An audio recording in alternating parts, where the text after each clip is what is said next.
tena sana, nzuri tena zaidi. Jembe la majembe hapa ndani ya Maskani hapo inakuwa nzuri tena sana. Asanteni sana kwa kila mmoja ambaye anatupatia mazungumzo mbalimbali, wamepatia feedback mbalimbali kutokana na episodes ambazo tunakuwa nazo, inakuwa nzuri na tamu tena zaidi. Mpenzi msikilizaji na vile vile mtazamaji, ndani ya studio leo tuko na jina kubwa, jina tajika, jina ambalo ulimwengu mzima linatii na unasikiza. Mimi nimetoa siku ya leo namuongelea the great Mumbi Ndung'u. Ladies and gentlemen, Mumbi Ndung'u ni mmoja wa wale ambao katika ulimwengu wa teknolojia anatajika sana katika forum mbalimbali, anatajika katika settings mbalimbali katika masuala ya teknolojia. Kwa hivyo tunasema nini? Leo nataka tuzungumze kifupi kuhusu teknolojia, ambapo yeye atatusaidia tena sana, lakini sana sana tutaka tumuelewe Mumbi Ndung'u nani. Na by the way, unajua miezi iliyopita, michache iliyopita, kwamba ameweza kujivunia tuzo kutoka pale Zuri ambayo ilikuwa inaitwa Young Achievers. Young Achievers atatuelezea zaidi kutokana na hapo. Juzi pia ameweza kuweka mkataba na kaunti ya Kilifi akiwa na Gideon pale kuhusiana na jinsi ambavyo atasaidia vijana hususan wasichana katika jamii hii ya ukanda wa Pwani kuhusiana na masuala ya teknolojia. Nisiongee sana, ndio koko umeandika maua, mbona nitumie mate na wino huko? Ladies and gentlemen, Mumbi Ndung'u, karibu sana. Asante sana. Nafurahi kuwa pamoja na wewe siku ya leo. Hata mimi. Na asante kwa kuitikia wito wetu. Asante. Bila kupoteza wakati, kabla tuende kwa masuala yale ambayo tunataka tuzungumzie, there is something that is happening right now. Current affairs. Yeah. Two. One, I've seen a report with the CA, Communications Authority, saying that we have 856 million cyber attack that happened this year or last year, which is big number compared with 6 years ago that was 7.7 million. To you as a tech guru, what's your take on that? So I think it just goes back to showing us, the good and bad of technology in a sense. So I'm for sure the number has increased because the access to technology has become more over the years compared to what we had 6 years ago. So, and with that, everybody doesn't have the best intentions. So I think also access to information. So you find that some of these cyber attacks are actually taking place from people who not ideally went to school to study technology, they are self-taught. So there's a huge challenge the whole world over of trying to regulate a lot about technology because it's very dynamic. Every day you wake up, kuna kitu mpya imetokea. So utapata the policies haziambatani kabisa na all the new innovations that are coming up in time. So I know that's a global challenge. But I mean, that's why we are here trying to get as many people to do the right thing with this technology across the world over. Beautiful. Yeah. The next thing that maybe, I don't know if you've seen the story, but I know you've seen. Yes. Just the other day, you've seen there's an incident happened at Eregi Girls. The outbreak of disease. Yes. That has taken over 90 students hospitalized. Yeah. You are a champion of the girl child. Yes. What's your opinion about that? So I think this is more a systemic issue. Ideally, I think utapata maybe kulikuwa na kitu kidogo and then people just assumed itaisha yenyewe and then it escalated into something bigger. But I think there's a lot of work we still need to do, especially when we go back to our schools, just from the education system itself, the curriculums that we use, and also the health welfare of some of our students. So I think it's more a systemic issue. So it's basically, maybe this is one out of many, and this tumesikia sababu iko kwa media. Zingine labda zinatendeka na hatusikii.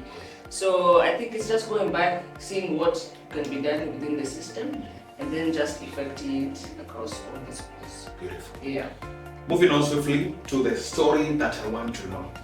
I know Mumbi through social media platforms, and I came to know about you. Yeah. We had a certain conversation sometime back Yeah. on NTV, Yes. and I loved your reasoning, and that is when I pressed the button follow Yes. Mumbi Ndung'u. Yes. And I've never unfollowed. Till today I'm following. Every day where you go, anything you say or you post, I love it, and I always ask myself questions. So that's the fact I know you. Yes. But I want to know Mumbi, including our viewer today who wants to know Mumbi. Mumbi nani? Mumbi katokea wapi? Mumbi kazaliwa wapi? Yes. So, kama ulivyosikia, mimi naitwa Mumbi Ndung'u.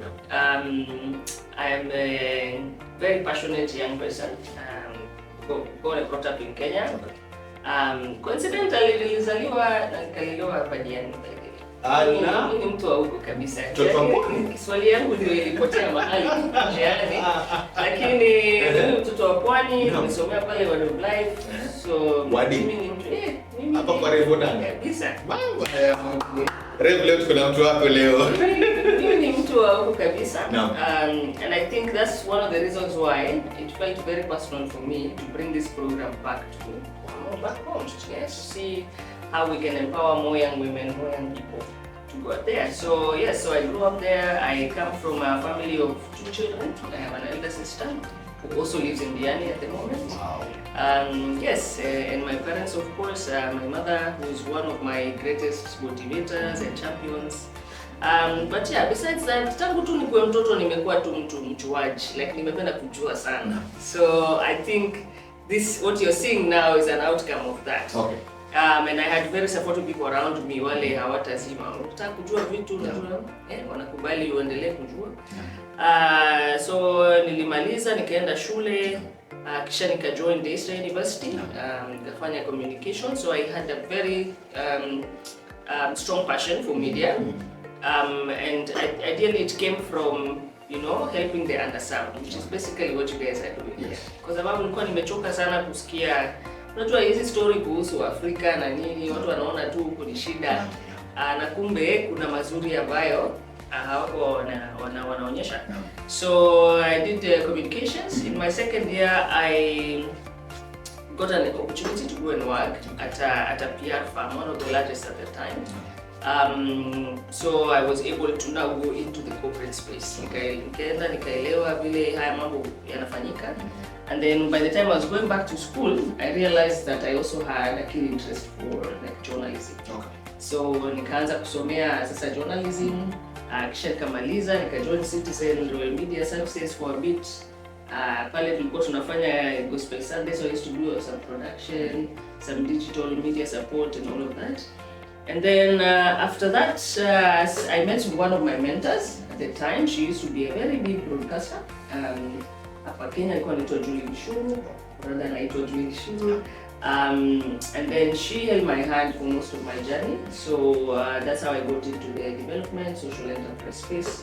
So I was always passionate about supporting people. So actually my first social enterprise was called Ibo Africa. And what we used to do there, we used to highlight stories of young people doing amazing things. And then we grew to a space where now tulikuwa tunawasaidia if they want to run like an NGO, CEOs, vitu kama hivyo, tunawasaidia ku network, ku crowdfund, getting some funding and things like that. And then yeah, from that scale now we became known for, you know, advocating for young people and their rights across the world over. And through that, I got my first opportunity to join my first development institution where I worked for 8 years. So ambapo I joined the World Bank office here in Kenya. Okay. Alafu nikiwa huko nikapata keen interest in digital development. Okay. Kwa sababu hiyo ndio muda tulikuwa tunafanya hiyo mambo ya fiber optics, nini na mambo yote. So I had a keen interest about the internet and understanding, you know, some of these things, but also tulikuwa tunaona vile accessibility to internet and technology ilikuwa inasaidia maisha ya watu wengi sana. So I think that's where my keen interest in tech came about, and that's where I kind of have a shift to come. All is there. Yes. Kindly. Yes. Allow me to bring you back. Yes. Somewhere in between here. Yes. Because tumekimbia mpaka tayari umefika World Bank. Yeah. About us, wow, this is nice. But now, kuna hapa katikati umemaliza. Remember second year umesema second year ukakimbia kufanya job fulani kidogo. By the time you're coming back, you ventured into journalism again. Ukaamua kusonga na journalism. Now umemaliza your 4 years on campus. Now how has it been sasa umegraduate kupata hii job ama wewe ulitama kupata job ama wewe ulipata tu straight? Because this is the challenge young men right here are saying kuna job nini, which is true. You can't run away from it. Tarmac, nini, some losing hope. Being now in the coastal region, many that stage get into drug abuse, drug addiction, and all the other stuff. How was it for you? So I think for me, so I didn't per se tarmac a lot, but I know a lot of my colleagues who are within campus who went through the same issue. But I think kile kitu kilinisaidia sana ni, again, sijui kama ni hiyo ujuaji, but I was very interested in networking a lot. So nilikuwa nakutana na mtu, alafu si ile tu nakutana mnasalimiana, lakini unajua unataka kujua emotion kuhusu na amefika wapi pia amefika. So through networking like that, nilipata a lot of people were very interested in that. So a lot of people are interested in you when you show an interest in them, in a sense. So the networking ilinisaidia sana, lakini najua watu wengi sana ambao walisumbuka, walikuwa nje miaka 3 kabla wapate kazi, najua wamesoma, lazima wachunge familia. So there are certain frustrations that come with that. And I'm guessing that's why kama vile umesema kuna wengine wanaona maisha yamechosha, sasa wacha niende na hii direction. But I genuinely don't think that is the best direction to go, because we have a huge challenge in the world of unemployment is a big problem. Na utapata pia hata kama kazi ziko hazitoshi. So how do we now think outside the box instead of just kusoma, malize shule niende niandike? Mbona watu wengine to support wale watu ambao wanaweza pia kuanzisha kazi zao, ndio waandike watu wengine pia, ndio kazi ziweze kuongezeka. So that has been my experience so far, and I think in everything that I do, a huge part of me is to always make sure I create opportunities for other people. Okay. So kama ni za kazi ama kama nasikia mahali kuna mtu anatafuta kitu, najua mtu anaweza kufanya kazi, quick to recommend. Na sometimes hizi vitu kurudia. Najua kusaidia mtu mwingine, hata kama si saa hiyo, baadaye itarudi. Let me bring you back. You've mentioned Julie Kishushe being a mentor. Julie Kishushe is a household name in this country and globally. Allow me to ask this. Her being your mentor, imechangia you stepping up the ladder.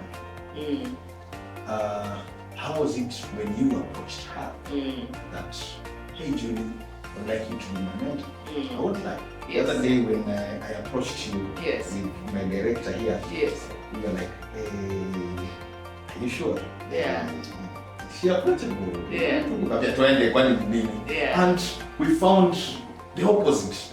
Because it is always like, hey, that is a huge person. You can't access her or him in such a manner. How was it for you? So, I think, it's the same experience. So, how I met Julie, I weirdly was on Twitter. Nilikuwa kwa Twitter, kila mtu alikuwa na, everybody was looking up to her, especially if you're in that field.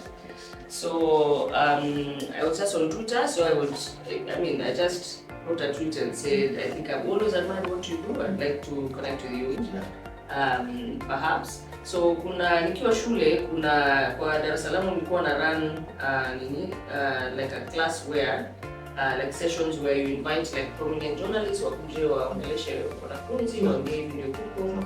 So nilikuwa nataka kumwalika akuje kwa hiyo event. And coincidentally sijui nafikiri sasa mambo mengine ni ya Mungu kweli, kwa sababu mimi si mtu anajua ama nini, lakini aliweza kujibu. Na baada ya like 2 months she was able to come to Daystar, and then that's how we got to connect. But the most interesting thing, hata si mimi nilimuuliza kama you can be my mentor. I think she saw something in me, and we went out for lunch one day. She's like, yeah, I think I'd like to mentor you and walk this journey with you, which was very I think it was life-changing for me. But also she taught me how to do things very differently, because hata mimi mbali niko sasa, nikiona mtu anaweza kumsaidia, you don't feel that you are such a big person that you would not approach this person and think, by the way, I can give you this guidance. So it kind of changed the way I looked at life in many ways. Wow. And even what kind of person just to be as a human being. Tunajua leo niko hapa, kesho mtu mwingine ndo atakuwa hapa. Na huyo mtu labda atahitaji usaidizi wake. Sasa ningekosa kukujibu. Alafu naona next year naona tunakupigia simu tuko, by the way sasa hiyo mko YouTube you are 5 million views unajua. Alafu niko I need to be on that channel. Sasa imagine ukikumbuka ati ukikuja kuniongelesha nikakuita. Unajua? Sisi hatuna ubaya. So I think in this world you treat people how you want to be treated. So that's a value I really move with in life, even with my team, even with my friendships, everything. So I think it was a very life-changing moment for me. I know it doesn't happen to everyone. Absolutely. So I think the other normal approach I would have used is just reach out and say, this is my keen interest, these are the areas I think I need help. Do you have the capacity to mentor me? Yes. I think that's how I would approach it. Shida yangu sana sana siku hizi na vijana wadogo. Hata kwa my Instagram, if I show you some of the messages I get, there's a sense of entitlement people have. Unajua kama vile umesema, sisi tumefanya kazi kufika hapa. Ndio tukue tumekaa hapa kwa kitu. Lakini watu wengine wanafikiri uliamka usiku. Boom. Leo ni siku yako ukachaguliwa, wewe ndio unapewa kila kitu. But they don't understand the amount of hard work that goes behind the scenes.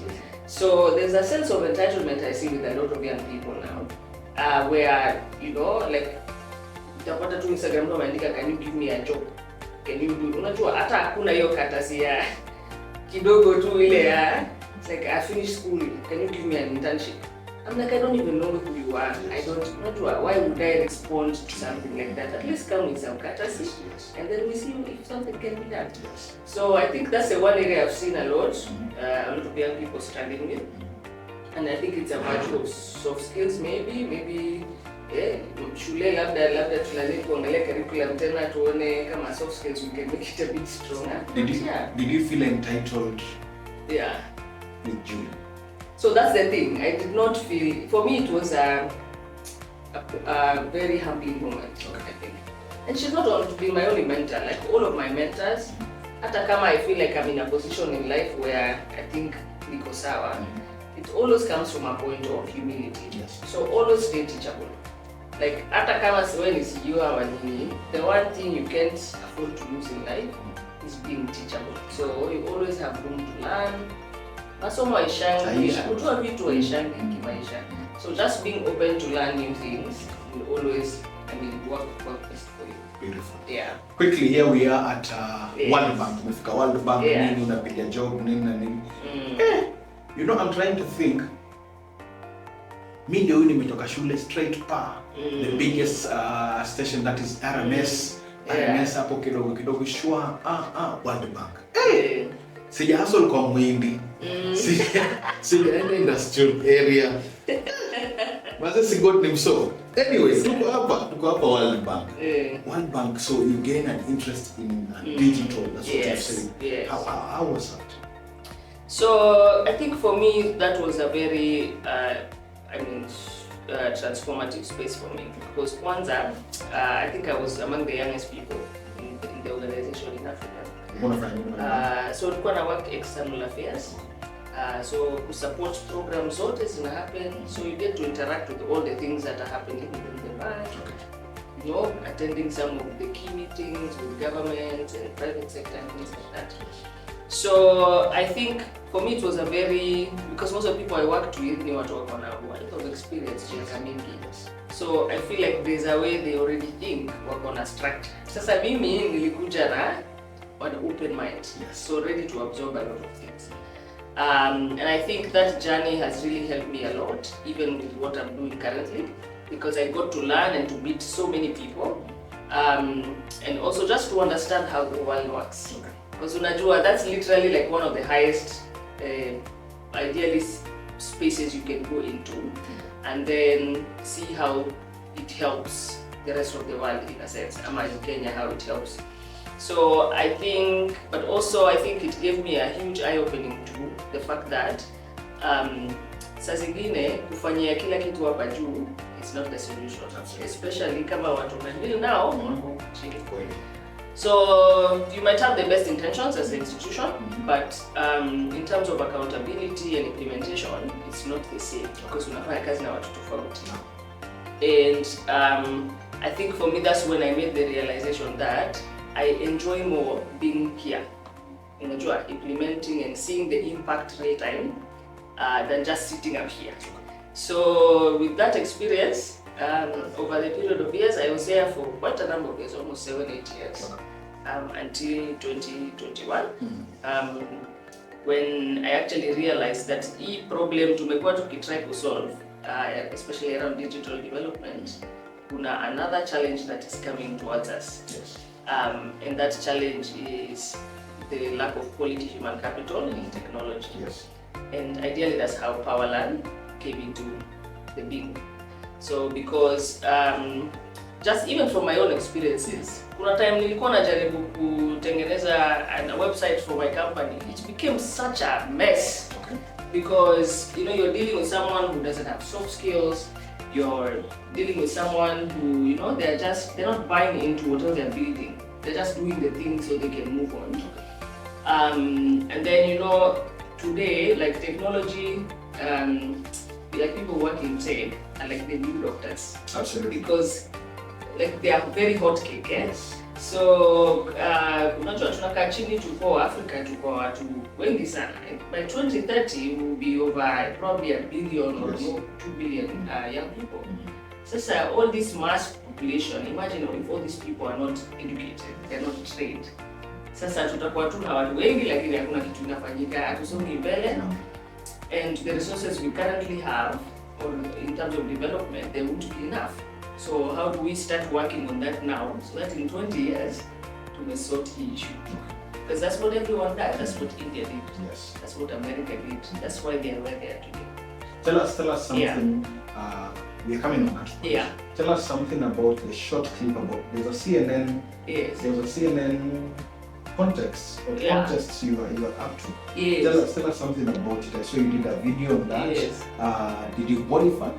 So I was so I had two. So there was one I did for CNN. I report a while back, just after the Westgate attack, and it was just back into that narrative. For I feel like the way the people handled that story was very bad. Like it was very negative.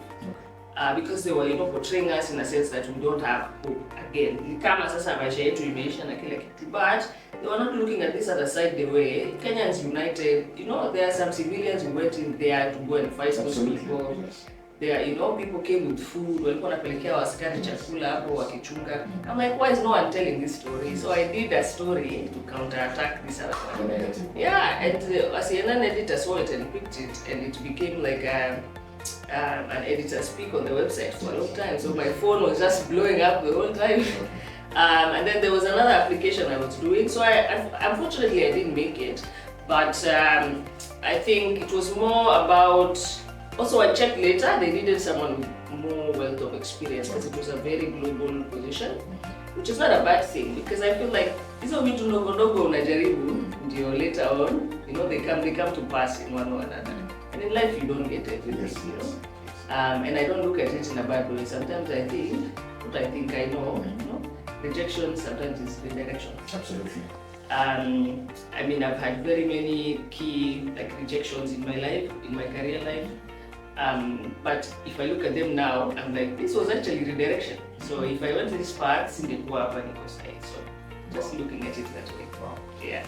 If you sit with me down, we have a conversation, and then you hear me saying, what is your wealth of knowledge?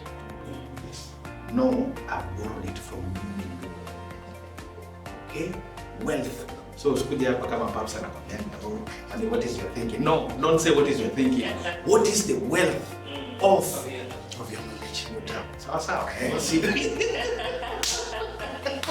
So moving on swiftly. Before we get to PLP now, there's a story I want. It happened imeongelewa the whole country, even globally. Yeah. Inaitwaje ile WorldCoin. Tell us something about WorldCoin from the tech side of you on your point. So one thing we all need to understand data is a new gold. So najua kila mtu alikuwa anataka dhahabu. Sasa data is because data is what helps you make decisions, innovate. It's what helps governments function. And that's one thing that Worldcoin figured out. Honestly, I can't speak much about it because I'm not part of Worldcoin or anything. And as a technology person, I can't just go and assume the West. Yes. Because that data they were taking could be used for good, if it's in healthcare, but it could also be used detrimentally because access to some biometrics. Biometrics are very personal to someone. Yes. So all I can say is I just hope for the best outcome out of this. But I think the one thing people need to understand why this whole conversation is happening is because people understand the value of data and what that data can do for the community and society whether good or bad. So I think, and that's why this whole conversation is coming up. Yeah. So yeah.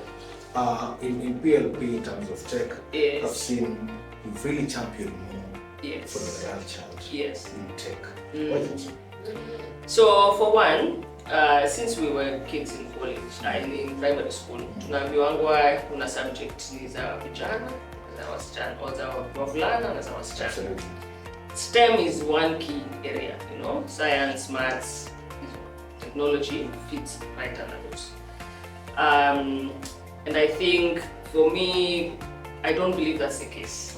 I think everybody should have equal access opportunity to a lot of things. So the reason why I champion also is because globally the population of women who are in STEM, according to UNESCO, is like 35%. Globally. I'm like, there's a huge gap. But also on the flip side, I have seen successful women in tech. So I think just to give you examples now, if you can just look at Kenya, most of the big multinationals in tech, look at Microsoft. The two leading directors are women. Google Kenya is a woman. Yes. There's a reason why people have seen there's value in putting women in such places. Okay. One, because naturally women are nurturing. So they kind of bring a human interface into technology a lot. But besides all of that, I think there's a lot of opportunity for young women to go into these spaces because even the innovations that are being created around tech, if they don't have context for the people they're being created for, they will not be useful to me. So you can't, as a man, go and create a solution for maternal health care and you don't know anything about the journey of, So I think there's a huge need for that because we need more solutions that are based on the context of experiences than just, assuming that this is what people go through, so I'm going to create this for them. Yeah, so I'm a huge advocate for that. So I want to try and get as many young women into technology by providing them with the opportunities to learn, also understanding their experiences and then creating for them things that can empower them to take them to the next level. What is this thing, Mumbi, you're doing that makes you package yourself and be recognized globally, sitting in the UN forums, different kind of international forums? What is this thing that you do? So I think in general, it's I keep telling people my journey is a journey of impact. And this goes back to something I got from one of my uncles way back, which was everything you do in life, focus on your why. Like what's your purpose? He says if you find that, everything else kind of flows. Because one, you're doing it from a point of passion, and two, you're doing it from good intention. So I think my journey, if you look through my whole journey, when I was in campus, I had like a CBO for helping street families, and then I go to Igbo Africa, and then Nora Impact, and then now PLP. You can see my whole journey has been a journey of impacting the people, or leaving people better than I found them. But currently, I think what we're doing with Powerland has really impacted a lot of lives. I can promise you, even for us, I think the expectation, this was not the expectation or the reception that we received over a short period of time, because Powerland started in 2020, end of 2020. So I think the outcome of how much impact we've had on people's lives, but also how we've been able to execute what so many people have tried to do over periods of years with lots of money within a short period of time. I think also that is what surprises a lot. Yes. Because I know sometimes we say, we talk about what we've done and people are like, how long have you been in existence? And how many people are you and things like that. But again, I think it's just intentionality, and then of course the wealth of experience over time. You know what already doesn't work, so we don't need to go there to learn. We just move in the right direction. I think that's really helps. Now tell us now more about the projects that you partnered with the Kilifi County government about the coastal youth here. Yes. So maybe just to start from a larger scale. Okay. So at Powerland, what we intend to do is build quality human capital technology across the world. Our main focus being in Africa. So we want, our flagship program is called 1 Million Devs for Africa. So we aim to train 1 million developers by 2027. How we do this, we provide scholarships for them to learn. So it's a 4 months program, hybrid model, where they get to get skills in programming, coding, mobile and web app development and things like that. But also a huge component of it is around wellness and soft skills. Because mental health is a big issue for young people. Just the whole world over. So we try and incorporate that in their learning. And then the soft skills, because a lot of people have been complaining that in technology people don't have soft skills. So they might have the best skill set, but they can't communicate, they can't work in teams and all of that. So we are trying to create a new breed of techies. So one of our core components, or one of our core components that defines us, is that we make education affordable and accessible. And accessibility means you take these things to people who normally not have access to it. So we designed a program within the 1 Million Devs that focuses on marginalized young women and people with disability. And so that's how the whole story came about why do we not go into the counties across Kenya and also the other countries where we are based. So we are based in 5 countries, and see how we can partner together with existing institutions such as government and private sector to give value to the young people of those communities. So that's how the conversation with Kilifi County started, And I must commend Honorable Gideon. I think he's made our work very much easy, seamless for us to get access to the young people, to work with his team, which has been very helpful for us. So a few weeks ago we were able to launch our first cohort in Kilifi, who are going to be trained. They're about 500 young people. They're actually going to start learning this coming Monday. Wow. Within the 16 weeks, once they're done, they get to graduate, get the certificates. But we're also looking at how we can find opportunities for work for these young people. Okay. First, within the county, so we establish a county internship program. So they are going to be placed in different departments within the county in a bid to digitize the county more. And then we move to the private sector. So we have people like Mombasa Cement and other partners who are saying, when they are done, please bring us some people, and then we can. And that's how we are going to grow both the county, and the country itself. And also another thing we look at a lot is entrepreneurship. So you will find out of the 500, maybe 100 of them are very gifted, but they just lack access to opportunities and funding and resources and things like that. So one of the key things we do throughout the program is to look at what are some of their strengths, and then how do we now find the enabling environment for them to be empowered. So if they have, we are going to give them a challenge where they build solutions for some of the problems they face in their county, and then some of the best challenges will get funding and things like that, and training, and so they can take them to the next level. And that's how we're going to build this country. That's how we're going to build, and I'm extremely excited about the coastal region, because I think there's a lot of opportunity here, but there's not enough accessibility to those opportunities. Ikawa opportunity ukuja zinakwama Nairobi.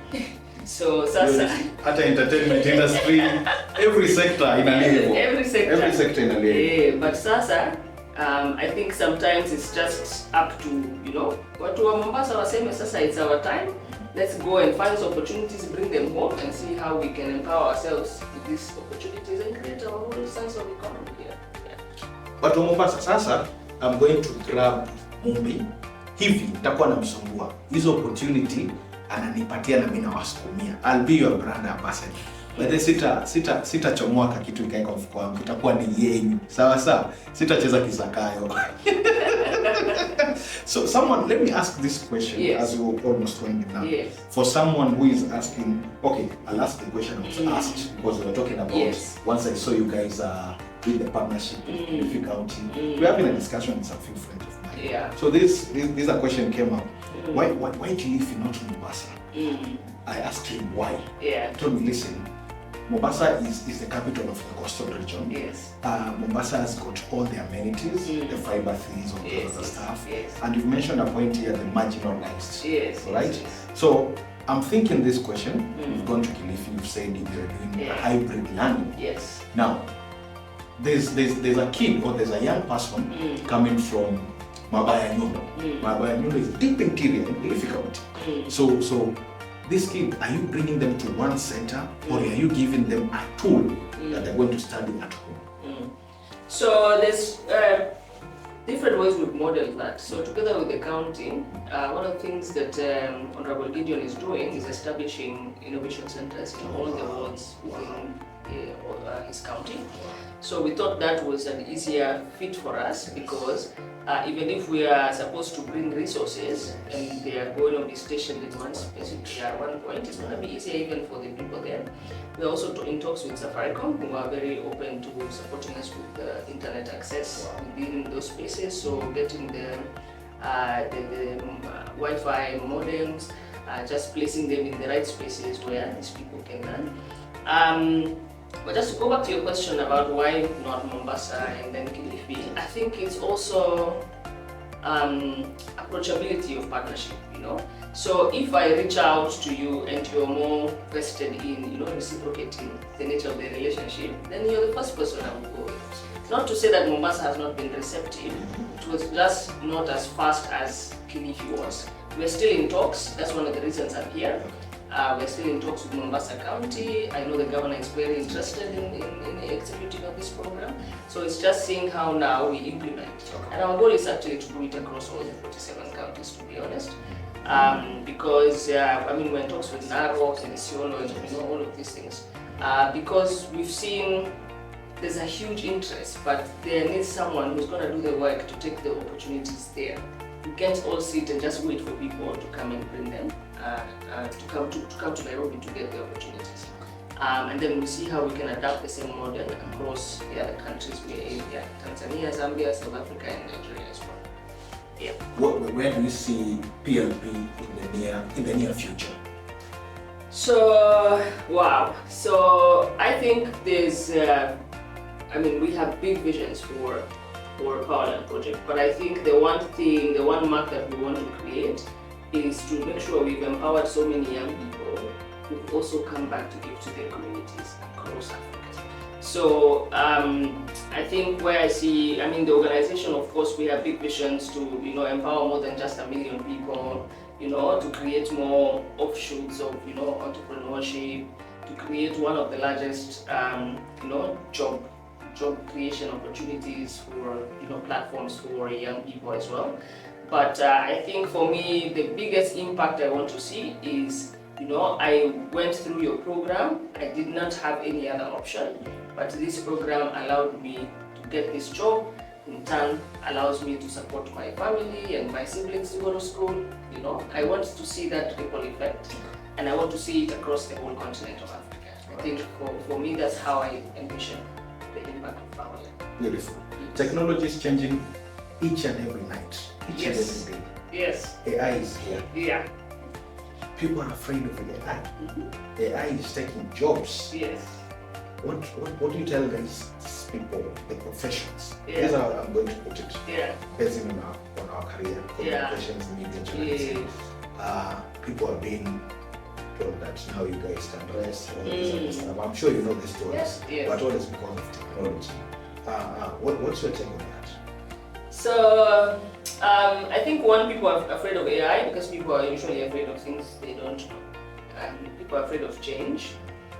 But I solely don't believe that AI can replace humanity, because even the AI itself, the data it's being fed, has to be done by people. Yes. I think how I look at it is, especially in terms of the profession, for me I look at AI as something to make your existing work more efficient. Okay. But it depends on how adaptable you are. So you can't be, the same journalist who used to write on notebooks and newspapers, and you want to compete with ChatGPT. Absolutely. You have to find a way to adapt. Yes. That's technology, is you adapt or you perish. Absolutely. There's no two way about it. Absolutely. Same thing as software developers. I mean, now I can put code in ChatGPT and create something that you would have taken you 5 months to create. Wow. But there's a lot of elements of AI that have still not been figured out, because one is context. So ChatGPT will give you a universal solution, but I am a young person in Bamburi here. Kuna shida za Bamburi ambazo ChatGPT hazijui. Yeah, so hata kama there's a solution, there's a way you need to contextualize it to home or to where you are. And I know for that, I can guarantee that no AI can ever replace that. Okay, let me not say ever, but I don't think people should fear it. People should embrace it, because there's a lot of work that also needs to be done around AI regulation. Because you know what AI does, because it's also built by humans, it just amplifies everything. If it's the good, it amplifies it. If it's the bad, it amplifies it. So how do we start embracing it and learning it so we can create regulations for us to adapt to it sooner? And I think, honestly, in the context of Africa, we still have a long way to go. This AI conversation is very elite. There's a lot of things we need to fix here in Africa before we get to that level. So I think we stop focusing on all the chatter and the noise and focus on ourselves and see how we can build our continent. Beautiful. Yeah. You're winding this down. Yeah. You're going these forums, this seminar, you're traveling the world. Yes. Career-wise. Yes. And after the forums, I see you enjoying yourself, Nini, Najibamba, having some good time, Nini. When I grow up, I want to be like you. Yeah. People are just seeing Mumbi. People are not seeing the other person. There's no other person. Ametoa saundi ya chini. Yes. Ametoa saundi ya chini. Ni kama na whisper, there's no other person. I keep telling people there's maisha ni balance. Yeah. So I do enjoy spending time with my friends a lot and my family a lot. But I don't have a family of my own as yet. Yes. Somewhere in the plan, but not as yet. So tupatie tu muda, maybe nikirudi next time sasa. Hiyo mambo itakuwa iko sawa sawa. Tumemaliza hiyo maneno. Wadau unasikia hii mambo. Sawa sawa. What is this one thing that people don't know about Mumbi? Yeah. Oh wow, that's a hard question. So one, I don't know how to swim, despite being born and brought up in the coastal region. You don't know how to swim? Sijui kuswim, imagine. Siwezi ingia kwa maji hivi hata kwa swimming pool sitaki. Phobia. Hapo Ulino mikono. Hapo ni kama nilipita. Or maybe I just assumed maji itakuwa hapo forever, so I learned kesho. Procrastination is also a bad thing. Now I'm catching up with it. But yeah, that's one thing most people get surprised when I tell them. Yeah. Especially because of coming from. Yeah. What is your biggest fear? Failure. Yeah, I'm very failure averse. Okay. So I know it's part of life. So it's basically just building tools to adapt to failure and stop letting it take a toll. But I really fear failure. So yeah. Tuko na pilau, tuko na biryani. What are you eating? Pilau, please, always. Good. Yes. Talk to the young girl now who's looking at you. So, wow.